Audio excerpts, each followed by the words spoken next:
Hello my dear students, how are you all? Welcome to English class. Today we will study English Pre-Primer, chapter number 6, Sounds of vowel O.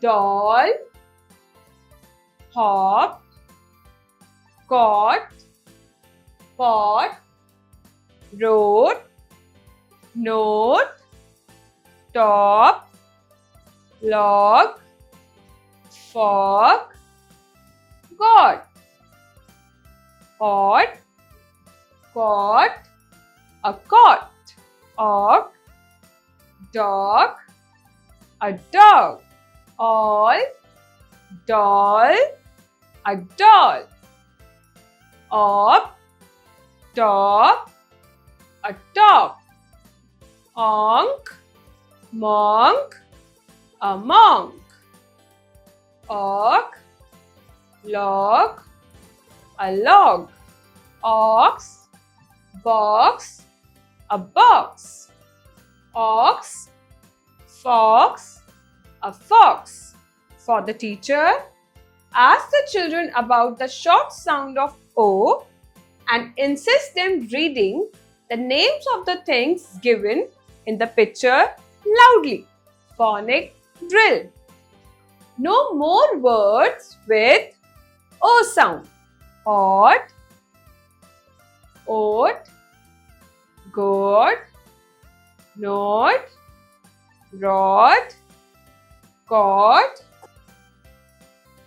pod, og, log, fog, dog, hog, cock,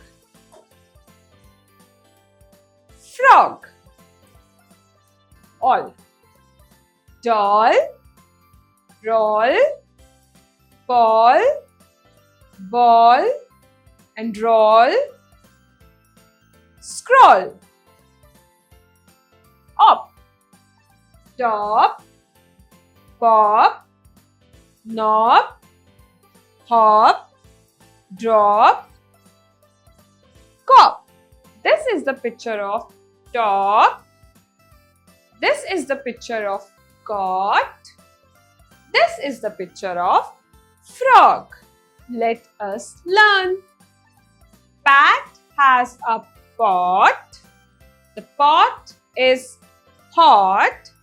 The pot has a dot. Dad is near the pot. The doll is on the cot. The cot is big. Do not sit on it. You can fall. This is a log. It has a dog. The dog sits on the log. Let's do the exercise. Read and write. 1. Look at each picture and fill in the blanks with vowel O. C-O-T, cot. This is the picture of dog. D-O-G, dog. This is the picture of top. T-O-P, top. This is the picture of fox. F-O-X, fox. This is the picture of box. B-O-X, box. This is the picture of log. L-O-G, log. 2. Let us read. Todd has a pot. Todd has pots. He puts the pot in the pot. The pot was hot. I hope you enjoy learning.